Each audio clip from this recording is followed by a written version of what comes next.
Il est 23 h à Abidjan et sur toute l'étendue du territoire national. Madame, Monsieur, bonsoir. Les titres de votre édition.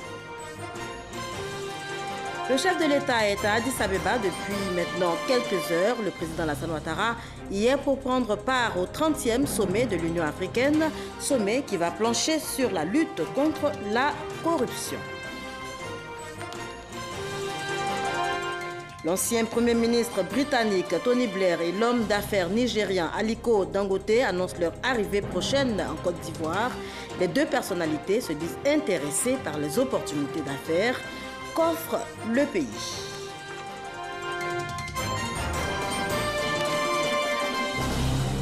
Et puis en République démocratique du Congo, le président Joseph Kabila était face à la presse après 5 ans de silence. On fera tout pour que les élections soient effectivement organisées, a-t-il expliqué. Des élections libres et démocratiques, a-t-il insisté. Et comme annoncé, le chef de l'État est à Addis Abeba depuis maintenant quelques heures. Le président Alassane Ouattara y est pour prendre part, je vous le disais en titre, au 30e sommet de l'Union africaine, sommet qui va plancher essentiellement sur la lutte contre la corruption. Notez que le président de la République est arrivé à l'aéroport international de Bolé à Addis Abeba aux environs de 15h30 GMT. Mama Traoré. La conférence des chefs d'État et de gouvernement de l'Union africaine se tient les 28 et 29 janvier à Addis Abeba. Le président de la République Alassane Ouattara, accompagné d'une forte délégation, est arrivé à l'aéroport international de Bolé aux environs des 18h30 heure locale, 15h30 GMT, pour prendre part à ce 30e sommet consacré à la lutte contre la corruption, une voie durable pour la transformation de l'Afrique. C'est un sommet important par l'ordre du jour, mais également par le fait que c'est un concitoyen de l'Afrique de l'Ouest qui a présidé le sommet pendant une année et qui termine son mandat, le président Alpha Condé de Guinée. Et le relais sera pris par le président Kagame, qui est également un ami de la Côte d'Ivoire. Le thème du sommet concerne l'amélioration de la bonne gouvernance pour vaincre la corruption. Évidemment, je dois dire que nous sommes tout à fait à l'aise en Côte d'Ivoire. Nous avons mis en place la Cour des comptes. C'est quand même un élément important de surveillance des comptes publics. Nous avons considéré qu'il fallait en même temps mettre en place la haute autorité pour la bonne gouvernance dont le nouveau président a prêté serment. Et c'est dire que, en tout cas, la Côte d'Ivoire fait tout ce qu'il faut pour améliorer la gouvernance. Et le dernier Conseil des ministres a pris des mesures importantes par rapport à la gestion des deniers publics. Et bien sûr, toutes les dispositions sont prévues, y compris les sanctions. Bon, ce sommet, bien sûr, parlera également du financement de l'Union africaine. Et bien sûr, au plan international, vous connaissez la place de la Côte d'Ivoire. Nous sommes maintenant membres non permanents du Conseil de sécurité des Nations Unies, représentant donc le continent africain, avec la Guinée équatoriale et l'Éthiopie. Et par conséquent, nous faisons partie des 15. Nous allons pouvoir donner notre point de vue, le point de vue de l'Afrique à ces réunions importantes. Et la Côte d'Ivoire vient d'être honorée également avec la désignation d'un de nos concitoyens comme président de la commission de la CEDEAO. En marge de cette rencontre de haut niveau, le président de la République va participer à la 27e session des chefs d'État et de gouvernement du Forum du mécanisme d'évaluation par les pairs, MAEP, et au sommet extraordinaire de la CEDEAO ce samedi 27 janvier au siège de l'Union africaine.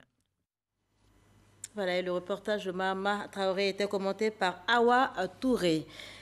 Le vice-président Daniel Kablan-Duncan a échangé ce vendredi avec une délégation du groupe Lafarge-Holcim, présent en Côte d'Ivoire depuis maintenant plus d'une décennie, plus d'un demi-siècle pour être plus précis. Le premier groupe cimentier mondial entend renforcer ses capacités de production en Côte d'Ivoire. On retrouve Mahama Traoré, cette fois avec Viviane Aïma. C'est Emmanuel Rigaud, directeur général Afrique de l'Ouest de Lafarge Holcim Maroc Afrique, qui a conduit la délégation venue échanger avec le vice-président de la République, Daniel Kablan-Duncan. Son groupe, Lafarge Holcim, premier cimentier mondial, est présent en Côte d'Ivoire depuis 65 ans. Une présence que le cimentier compte renforcer avec des projets innovants comme la construction de routes en béton. Grâce à l'esprit d'innovation des équipes en local, nous avons pu identifier de nouvelles opportunités, par exemple que le chantier des routes en béton. Et d'ailleurs, Xavier, j'aimerais que tu puisses dire un mot. Oui, nous étudions l'efficacité des solutions, l'efficacité comparée des routes en béton par rapport aux routes en bitume.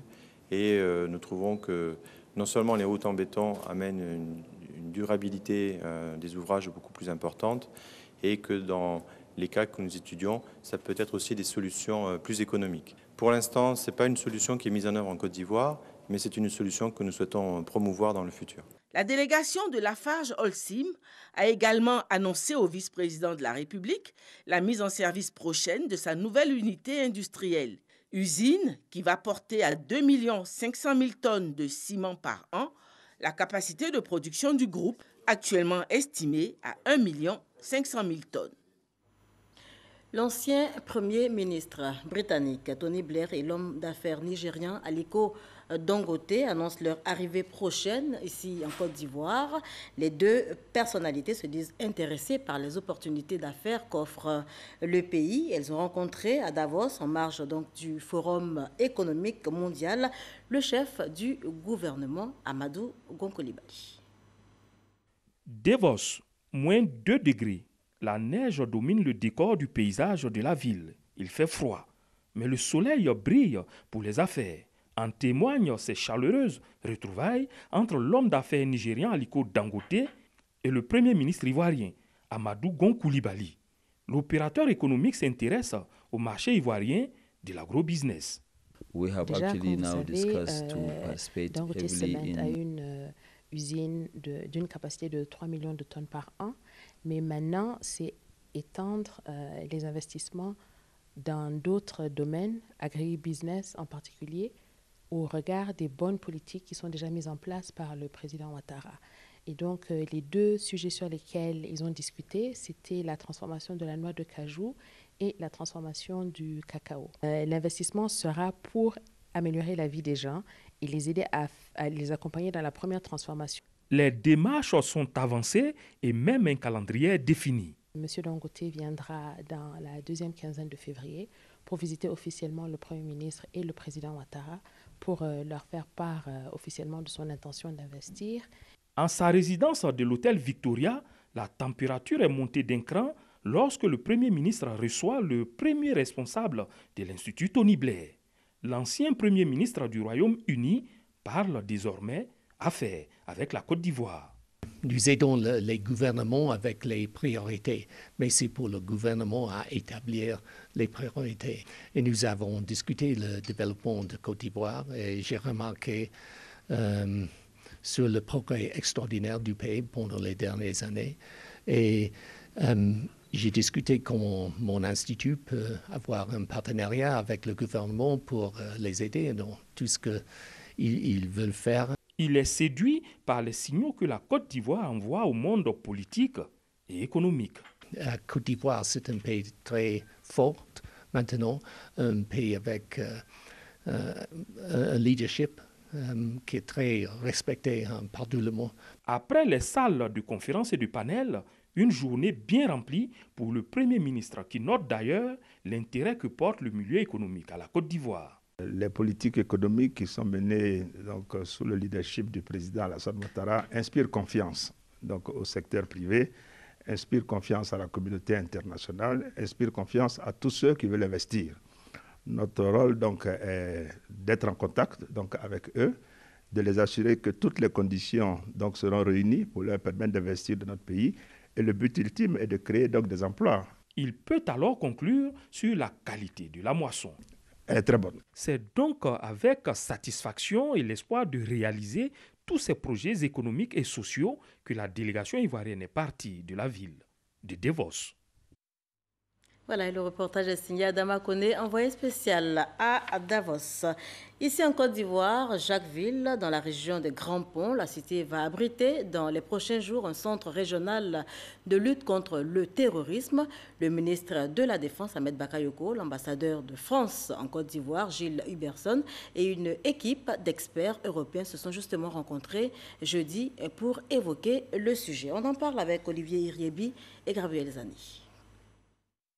C'est à Jacquesville que l'école sous-régionale antiterroriste sera basée. Le projet qui entre dans sa phase d'exécution est piloté par une équipe d'experts des ministères de la Défense, de l'Intérieur et de la Justice. Cette école, qui a une vocation internationale, va former des unités spéciales en intelligence et en intervention de combat et de lutte contre le terrorisme, non seulement pour la Côte d'Ivoire, mais pour toute la sous-région. Il y a un besoin sur l'ensemble de la région de formation à la lutte antiterrorisme. Besoin qui concerne le ministère de la Défense, qui concerne les ministères de l'Intérieur, qui concerne aussi les ministères de la Justice. C'est un besoin régional. Je suis immensément fier que ce soit un projet ivoiro-français et que ce soit la Côte d'Ivoire qui a été choisie pour ce centre. Selon le ministre Ahmed Bakayoko, cette école va permettre une meilleure sécurisation des populations contre les actes de terrorisme. Ce centre permettra à nos pays, à nos États, d'avoir une expertise dans le domaine de la lutte contre le terrorisme en donnant la capacité d'anticiper, d'avoir des personnels formés en matière d'abord d'identification des réseaux terroristes, des organisations terroristes, de leur mode de fonctionnement, de leur mode opératoire, de leur mode de financement. Ensuite, on devrait aussi avoir la capacité de former des unités qui puissent avoir une réaction rapide en cas d'attentat. Et c'est un besoin pour tous nos États. C'est un centre qui va être ouvert à toute l'Afrique, pas seulement francophone, mais également anglophone ou lusophone. En septembre, c'est l'ouverture de l'école des cadres.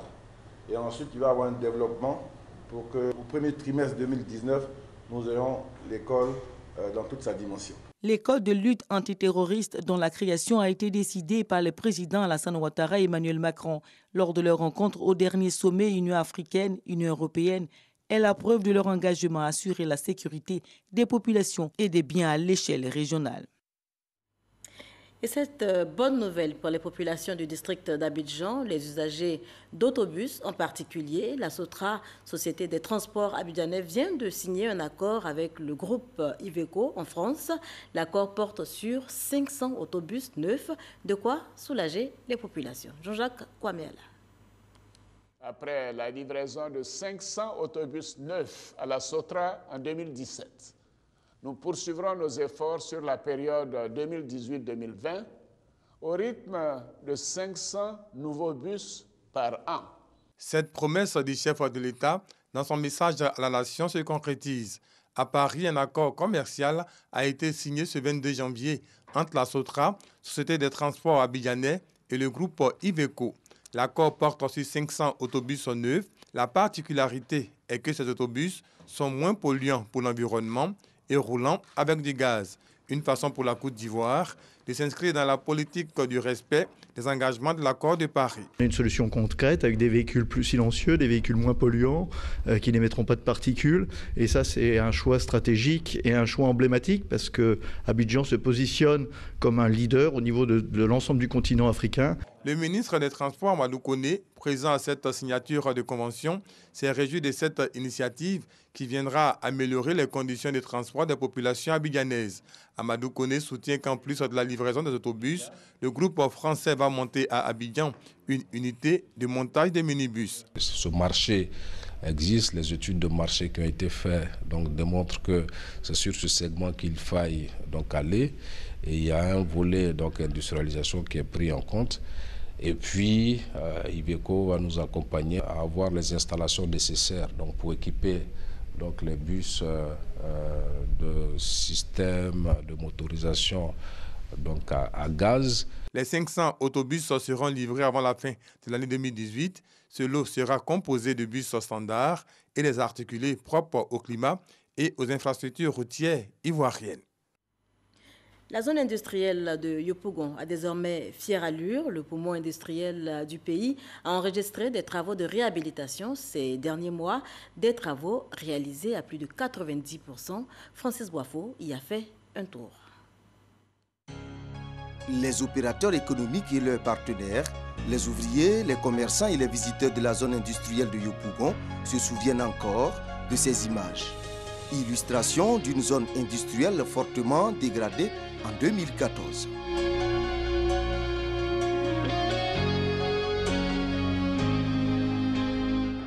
Voici le nouveau visage de cette zone industrielle qui s'étend sur 460 hectares, 2 ans après le lancement des travaux de réhabilitation. Plus de 90% des travaux réalisés au bénéfice de plus de 400 entreprises installées et plus de 50 000 employés. C'est le ministre de l'Industrie et des Mines qui l'annonce après une visite de terrain. Pour être compétitif, il faut pouvoir avoir accès à du foncier industriel bien équipé avec l'eau, l'électricité, les voiries, les télécommunications. Et donc c'est ce que nous avons fait. Plusieurs entreprises ont travaillé sur ce projet et aujourd'hui, vraiment, nous sommes très heureux. 24 milliards de francs CFA décaissés pour réhabiliter la zone industrielle de Yopougon. Preuve que le gouvernement est à l'écoute des opérateurs économiques, selon le ministre de l'Industrie et des Mines. Jean-Claude Brou encourage les industriels à s'installer désormais à Akupé-Zeuyi sur l'autoroute du Nord au PK24. C'est une zone qui fait à peu près 900 hectares. Et donc la première tranche qui a couvert à peu près 62 hectares est pratiquement terminée. Tout a été fait, pratiquement voirie, assainissement, accordement à l'eau, l'électricité. La zone a été divisée. Les entreprises alimentaires ne sont pas proches des entreprises polluantes. Nous avons également innové. Pour la première fois, nous avons une station de traitement des eaux usées. 65 entreprises déjà installées. Le ministre invite les opérateurs économiques à respecter la réglementation concernant les zones industrielles. Des investisseurs turcs à la conquête du marché ivoirien. Une trentaine d'entreprises exerçant dans divers secteurs d'activité séjournent en ce moment sur les bords de la lagune Ébrié. Il est question pour eux d'accroître le volume des échanges avec la Côte d'Ivoire. Lanciné Bakayoko. Bâtiments et travaux publics, énergie, électronique, électroménager, agroalimentaire et cosmétique sont les principaux domaines dans lesquels les 30 opérateurs économiques turcs sont à la recherche de nouvelles opportunités d'affaires. La multiplication des échanges entre Abidjan et Istanbul, les deux capitales économiques, s'inscrit en droite ligne des efforts de coopération au sommet, initiés et entretenus par les présidents Alassane Ouattara et son homologue turc Recep Tayyip Erdogan. En sont des preuves concrètes et significatives. Lors de leur rencontre, nos deux présidents se sont donnés pour objectif d'atteindre en 2020 le montant d'1 milliard de dollars pour ce qui concerne le volume des échanges commerciaux entre la Turquie et la Côte d'Ivoire. Aujourd'hui, l'ambition de la Chambre de commerce et d'industrie de Côte d'Ivoire est de maintenir un dialogue actif avec les puissants milieux d'affaires étrangers, un dialogue basé sur la confiance et les intérêts mutuels. L'objectif étant de bâtir une économie ivoirienne forte, compétitive et diversifiée. Les performances économiques notables et soutenues sont autant d'éléments qui ont contribué à redonner à notre pays son attractivité et sa position de pays phare de l'économie sous-régionale d'Afrique de l'Ouest. À ce jour, les exportations turques vers Abidjan représentent 29%, contre 13% en sens inverse. Les 22 et 23 janvier 2018, la Direction générale des impôts a mobilisé à Yamoussoukro ses agents. 2 jours d'échanges et de discussions, mais surtout de recherche de stratégies pour accroître la performance de la Direction générale des impôts. On fait le point avec Léon Bro. 2263,4 milliards de francs CFA, le volume des recettes à mobiliser par la DGI, la Direction générale des impôts, cette année 2018. Mais comment y arriver? Une progression de 304 milliards, qui correspond en pourcentage à 15,5% d'augmentation par rapport à 2017. Cela nécessite que les cadres de la Direction générale des impôts puissent se retrouver, réfléchir, mûrir des stratégies qu'ils mettront en œuvre Première de ces stratégies, des alternatives au programme d'enlèvement du pétrole et à la volatilité du cours du dollar, puis à l'optimisation fiscale dans certains secteurs comme la télécommunication, des situations non maîtrisées en 2017 qui expliquent la contre-performance de la DGI. 30,9 milliards de francs CFA de manque à gagner par rapport à l'objectif de 1994,3 milliards la même année. Pour le secrétaire d'État Moussa Sanogo, il faut réformer le système d'information de la DGI et éditer la cartographie des acteurs économiques. Objectif, suivi fiscal efficace et efficient pour la réalisation des contrats d'objectifs. Je vous engage à viser le dépassement des objectifs de recettes qui sont assignés à la Direction générale des impôts de façon globale. Pour cela, il est capital d'œuvrer à l'élargissement de l'assiette fiscale. Les impôts et taxes devront avoir un rendement beaucoup plus important, étant entendu que le potentiel estimé est extrêmement élevé. L'objectif 2018 de la Direction générale des impôts est en hausse de 304 milliards de francs CFA, soit une progression de 15,5% par rapport à 2017. Le ministre de l'Intérieur et de la Sécurité a lui rencontré ce mercredi 24 janvier 2018 des présidents des conseils régionaux de Côte d'Ivoire. C'était au district d'Abidjan. On y va tout de suite avec Ahmed Traoré et Michel Digré. La prise en charge des accidentés de la route et autres sinistres tels que les incendies constitue une préoccupation pour le gouvernement ivoirien. Les 2 premières semaines de l'année 2018, 1458 accidents de la route ont été enregistrés, faisant 2881 victimes, dont 81 décès. Ajoutez à cela 7 marchés incendiés l'année dernière. Cette rencontre entre le ministère de l'Intérieur et les présidents des conseils régionaux vise à réactiver le déploiement des centres de secours d'urgence pour une meilleure efficacité des prises en charge en cas de sinistre. Il s'agit de faire face à la récurrence des sinistres et catastrophes de toute nature aux conséquences préjudiciables. Cette séance de travail s'inscrit également dans le cadre de la réforme globale de l'Office national de protection civile tel qu'initié par le gouvernement. La finalité n'est autre que de rapprocher les secours des populations afin d'apporter les réponses opérationnelles idoines aux sollicitations de celles-ci. Nous avons beaucoup d'expérience à partager et beaucoup de potentialités à faire circuler. Nous comptons sur les uns et les autres pour l'application de cette volonté du ministre de nous voir en coopération renforcée. Le directeur général de l'Office national de protection civile, le général Kili Fiacre, a expliqué qu'à ce jour, 8 centres de secours d'urgence ont été créés, 10 sont en cours de réalisation et 9 sont en attente d'être construits sur l'ensemble du territoire national. On poursuit en images et on parle santé, lancement de la campagne de vaccination contre la rougeole et la tuberculose à Tout-le-Pleu, c'est dans l'ouest de la Côte d'Ivoire, précisément dans la région du Cavali, campagne entièrement gratuite, précise la ministre de la Santé, Raymond Goudou-Kofi, qui a procédé au lancement de l'opération. Plus de 13 millions d'enfants de 9 mois à 14 ans sont visés.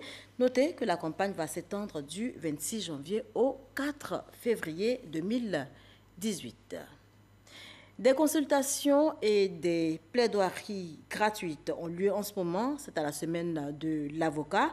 Occasion pour les experts du droit de se rapprocher des justiciables. Outre ces consultations gratuites, notez que l'Ordre des avocats a tenu un procès fictif qui avait pour thème la défense des enfants en conflit avec la loi. On en parle avec Abou Sanogo. Le barreau des avocats s'ouvre au grand public. Les hommes et les femmes en toge offrent des consultations et plaidoiries gratuites. Objectif, être proche des justiciables. On avait d'abord peur de les approcher. Ils m'ont bien reçu et je suis très content, je suis très satisfait. Il faut tout de suite consulter un avocat pour éviter de tomber dans ce que vous ne savez pas en fait, pour éviter pas mal de choses. Donc je trouve que c'est intéressant, c'est encore plus important même d'avoir un avocat quand on a les moyens. Outre les consultations et plaidoiries gratuites, un procès fictif dans la grande salle de la cour d'appel d'Abidjan pour démontrer le savoir-faire oratoire de l'avocat. Un thème, la défense des enfants en conflit avec la loi. À la barre, un jeune homme âgé de 14 ans, chef de gang, poursuivi pour les faits de vol en réunion et de coups et blessures volontaires, défendu par un bâtonnier opposé à un avocat pour la partie civile. L'Ordre des avocats veut à travers ce thème impulser une réflexion sur le sort de ces enfants. On ouvre un vrai sujet de réflexion sur un vrai sujet de société. Et puis l'avantage, c'est également de voir que oui, il y a des avocats compétents dans ce pays qui peuvent répondre à toutes les questions et qui ne sont pas indifférents à ce qui se passe dans la société. Qu'on ait les moyens ou pas, on a toujours accès à un avocat, soit au titre de l'assistance judiciaire, soit parce qu'on a les moyens d'en payer un. Si on n'a pas les moyens d'en payer, l'État qui garantit le libre accès de la justice à tous et l'égalité de tous devant la justice commet des avocats pour assister ceux qui n'ont pas les moyens de s'en commettre un. L'avocat acteur de développement, thème de la semaine de l'avocat qui s'achève ce vendredi avec la rentrée de la conférence du stage. 2 médecins inspecteurs du travail, 4 inspecteurs du travail, 22 inspecteurs du travail en fin de formation ont prêté serment. C'était le mercredi 24 janvier dernier au tribunal de première instance au Plateau. Une étape décisive avant donc leur mise en stage. Mais quel est le rôle de l'inspection du travail? Qui peut la saisir? À quel moment? Élément de réponse dans ce reportage signé Fidèle Ligné et Grace Kando.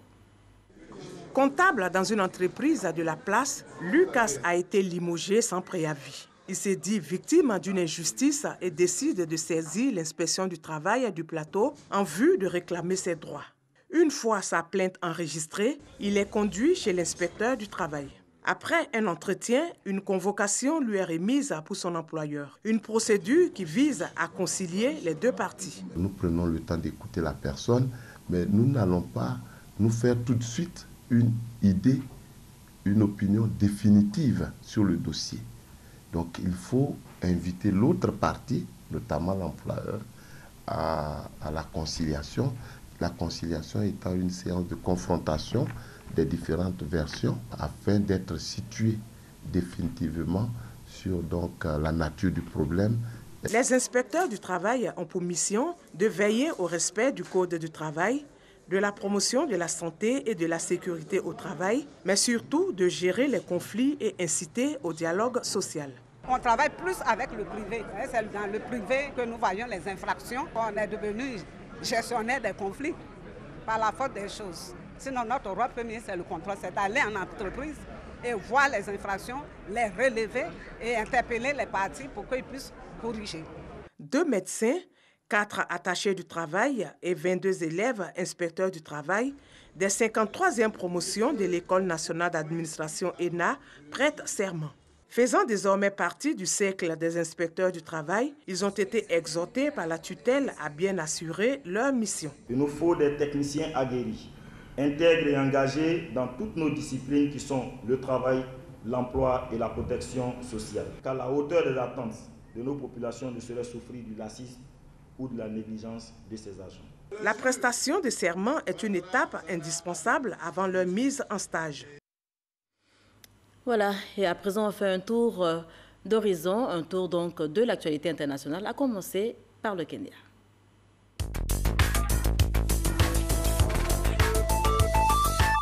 Au Kenya, l'opposition conteste toujours la victoire d'Ohuru Kenyatta. Ce vendredi, la coalition NASA a dévoilé tous les résultats, bureau par bureau, de la présidentielle d'août dernier. Des résultats provenant des serveurs informatiques de la commission électorale et qui montrent, selon l'opposition, que c'est Raila Odinga qui est vainqueur de la présidentielle. Au Kenya, on attend toujours la prestation de serment de Raila Odinga, une prestation prévue mardi prochain. En RDC, le président Joseph Kabila rompt le silence. Il s'est exprimé à Kinshasa 5 ans après sa réélection. Dans sa déclaration, Joseph Kabila est revenu sur la situation au Kasaï. Il a dénoncé aussi ses opposants qui, selon lui, font barrage à l'émergence de la démocratie du pays. Le président congolais a répondu à ses détracteurs et s'est voulu rassurant sur le processus électoral qui est résolument engagé. Un gigantesque incendie a ravagé ce vendredi un hôpital en Corée du Sud, faisant une quarantaine de morts selon les autorités. Le pire sinistre qu'ait connu le pays depuis une décennie.